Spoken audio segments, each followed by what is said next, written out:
পৃথিবীর সর্ববৃহৎ ক্রান্তীয় রেইনফরেস্টের নাম আমাজন রেইনফরেস্ট। জীববৈচিত্র্যপূর্ণ, পরিপূর্ণ, ঘন সবুজ, রহস্যময় এই স্থান সম্পর্কিত বেশ কিছু তথ্য নিয়ে আজকে আমাদের পর্ব। আমাজন নদীর অববাহিকায় অবস্থিত আমাজোনিয়া বা আমাজন জঙ্গল নামে পরিচিত এই বনভূমি দক্ষিণ আমেরিকার প্রায় বেশিরভাগ অংশ জুড়েই বিস্তৃত। মোট ৭০ লাখ বর্গ কিলোমিটারের জায়গার মধ্যে ৫৫ বর্গ কিলোমিটার এলাকায় আমাজনের দখলে। আমাজন বন এতটাই বড় যে যুক্তরাজ্য এবং আয়ারল্যান্ডের মতো ১৭টি দেশের সমান এর আয়তন।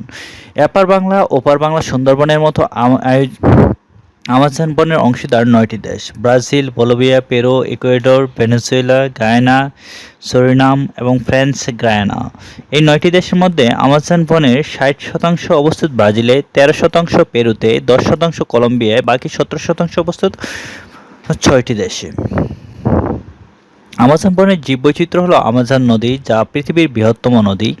প্রায় ১১০০টিরও বেশি উপনদী নিয়ে আমাজন নদী গঠিত, যার মধ্যে ৭০টি নদীর দৈর্ঘ্য ১০০০ মাইলের বেশি। আমাজন বনের ভিতর দিয়ে প্রবাহিত হওয়া আমাজন নদী এই বনের বিস্তৃতির পেছনে গুরুত্বপূর্ণ ভূমিকা পালন করে।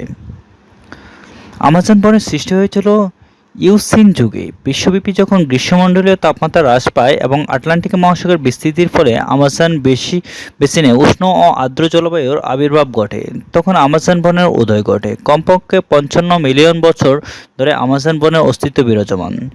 ধরে নেওয়া হয় মধ্য ইউসিন যুগে আমাজন এর নিষ্কাশন অববাহিকা এবং মহাদেশের আমাজন বিভক্ত হয়ে ক্রস আর্ক দ্বারা পূর্ব দিকে পানি প্রবাহিত হতো আটলান্টিকা এবং পশ্চিমে পানি প্রবাহিত হতো আমাজনাস অববাহিকা হয়ে।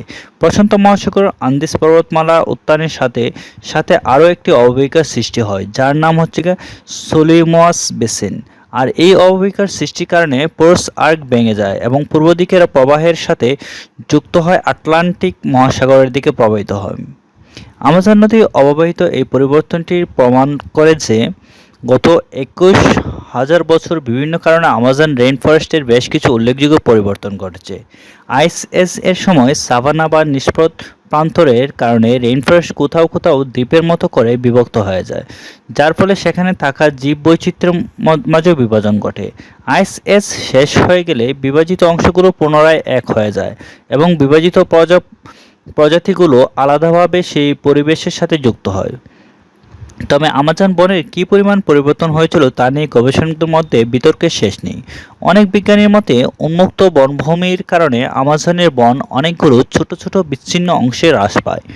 আর আরেক দলের মতে আমাজন বিভক্ত হয়নি, বরং উত্তর, দক্ষিণ এবং পূর্ব দিকে বিক্ষিপ্তভাবে বৃদ্ধি পায়, যেমনটা বর্তমানে দেখা যায়। তবে এই বিতর্কের শেষ কোথায় তা বলা কিছুটা মুশকিল, কারণ দুটি ব্যাখ্যাই বেশ যুক্তিসম্পন্ন এবং সংগৃহীত তথ্যের সাথেই সম্পর্কযুক্ত। আকারে বিশালতার মতোই আমাজনের প্রাণীকুল এবং উদ্ভিদকুলের মাঝে আছে অবিশ্বাস্য বৈচিত্র্য। জীববৈচিত্র্যে সমৃদ্ধ আমাজন বনে রয়েছে প্রায় ৪০,০০০ জাতের গাছ, ১২৪৪ জাতের পাখি, ২২০০ জাতের মাছ, ৪২৭ জাতের স্তন্যপায়ী এবং ৩৩৮ জাতের সরীসৃপ, ৪২৮ জাতের উভয়চর প্রাণী এবং ২.৫ মিলিয়ন জাতের পোকামাকড়। অনিন্দ্য সৌন্দর্যের পাশাপাশি বিপজ্জনক অনেক কিছুরই বাস আমাজন জঙ্গলে। চিতাবাঘ, বৈদ্যুতিক ইল, মাংসকেকু, পিরানহা, বিষাক্ত ডার্ট ফ্রগ সহ অসংখ্য বিষাক্ত জাতের সাপের বসবাস আমাজন বনে। আমাজনে পাওয়া যায় এমন আকর্ষণীয় এক মাছের নাম পিরারুকু, যার অপর পরিচিত হচ্ছে আড়াই পায়মা বা পাইসে। ভয়াবহ মাংসকেকু পিরারুকু মাছ অন্য মাছগুলোকে নিমেষেই খেয়ে ফেলতে পারে এবং এই মাছ ৩ মিটার পর্যন্ত বড় হয়। আর এই মাছের মুখের ভেতরের তালু, এমনকি জিহ্বাতেও দাঁত আছে, যার কারণে একে প্রাণঘাতী উপাধি দেওয়া হয়েছে।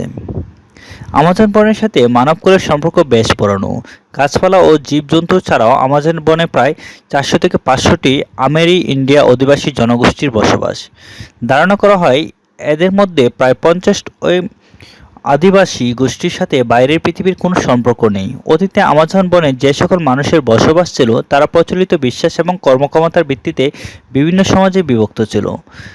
তারা কৃষিকাজের জন্য বনের স্থান পরিষ্কার করত, তৈজসপত্র তৈরি করত এবং শিকার করত। ১৪০০ ১৬শ শতাব্দীর আমাজনের ইউরোপিয়ানদের আগমনের ফলে আমাজনিয়ানদের জনসংখ্যা হ্রাসের কারণ হয়ে ওঠে। গবেষণায় দেখা যায় যে আমাজনের ১১.৮% জায়গা সেখানকার আদিবাসীদের দ্বারা জীববৈচিত্র্যের দিকে লক্ষ্য রাখে অত্যন্ত যত্ন সহকারে তৈরি করা একটি ব্যবস্থাপনা। আমাজনে বসবাসরত বেশিরভাগ জনগোষ্ঠী তাদের আবাস গড়ে তুলেছিল নদী ঘেঁষা অঞ্চলগুলোতে, যাতায়াত, মাছ ধরা এবং জমির উর্বরতার ভিত্তিতে।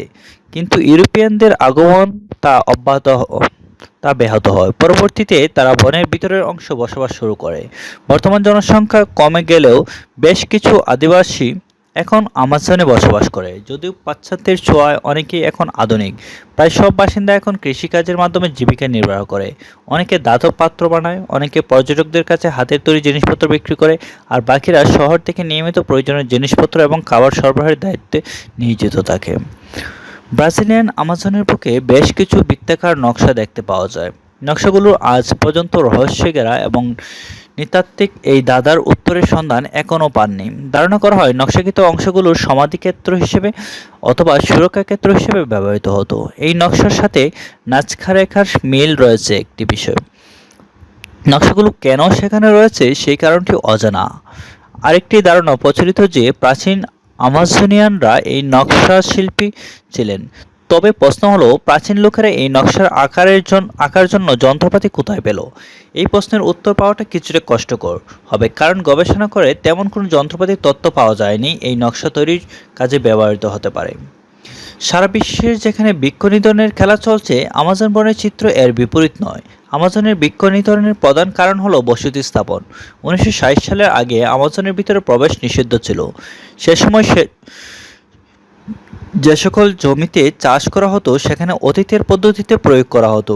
কিন্তু আমাজনের জমিগুলো কেবল অল্প সময়ের জন্য উর্বর উর্বর থাকে, আর সে কারণে চাষিরা সর্বদা নতুন জমির খুঁজে বন উজাড় করতে শুরু করে। ১৯৭০ সালে শুরু হয় ট্রান্স আমাজনিয়ান হাইওয়ে নির্মাণের কাজ আমাজনের রেইনফরেস্টের জন্য, যেটা ছিল হুমকি স্বরূপ। তবে সৌভাগ্যবশত হাইওয়ের কাজ সম্পন্ন হয়নি, যার ফলে আমাজন কিছুটা হলেও রক্ষা পায় দূষণের শিকার হতে। ১৯৯১ থেকে ২০০০ সালের মাঝে আমাজন বনের উজাড় হওয়ার অংশের পরিমাণ ৪,১৫,০০০ থেকে ৫,২৭,০০০ বর্গমিটার, আর এই অংশগুলো পরিণত হয়েছিল গৃহপালিত প্রাণীর চরমভূমিতে। পরিবেশবাদীরা আমাজনের এই অবস্থার কারণে অত্যন্ত চিন্তিত। পৃথিবীর ফুসফুস হিসেবে পরিচিত আমাজনের সমৃদ্ধ বৃক্ষরাজি পৃথিবীর মোট অক্সিজেনের ২০% তৈরিতে ভূমিকা পালন করে এবং বাতাস থেকে কার্বন ডাইঅক্সাইড গ্রহণ করে। আমাজনের যে হারে বনাঞ্চল নিধন চলছে, তাতে করে আরও দ্রুত উষ্ণ বিশ্বায়ন ঘটার সম্ভাবনা আছে। আমাজনের বনকে ধ্বংসের হাত থেকে রক্ষা করতে ব্রাজিলিয়ান আমাজনের বেশ কিছু ব্যয়বহুল উদ্যোগ গ্রহণ করেছে। আশা করা যায় তাদের উদ্যোগ ফলপ্রসূ হবে।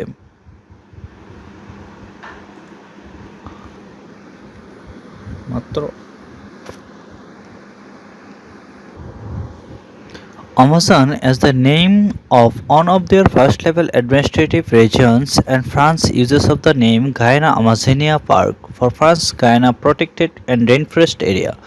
The Amazon represents over half of the Earth's remaining rainforest and comprises the largest and most biodiverse and tract of the tropical rainforest in the world, with the estimated 390 billion and individual trees is around the 16,000 species.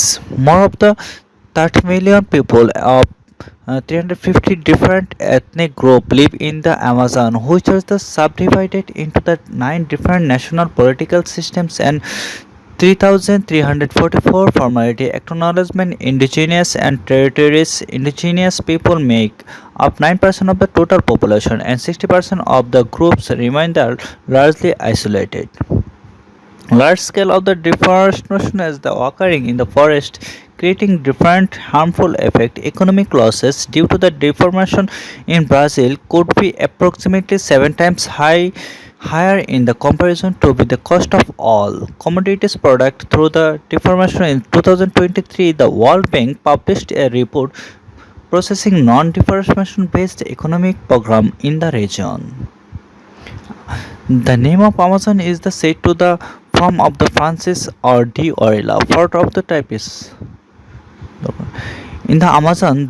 There has been fighting and war between the neighboring tribes of the Several tribes in the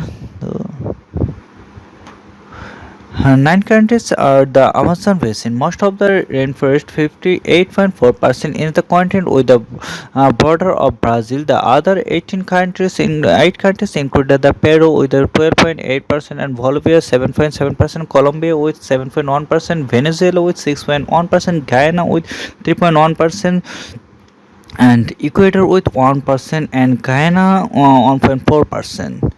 The rainforest is from the during the era million of years to 33.9 million of years ago. It appears the following a global reduction in tropical temperature when the Atlantic Ocean had winded the sufficient to prevent a warm most climate of the Amazon basin. The rainforest has been in existence for the last 55 million years, and the most of the regions remained free of seven type of the biomass and last until the current ice age when the climate was dried and seven.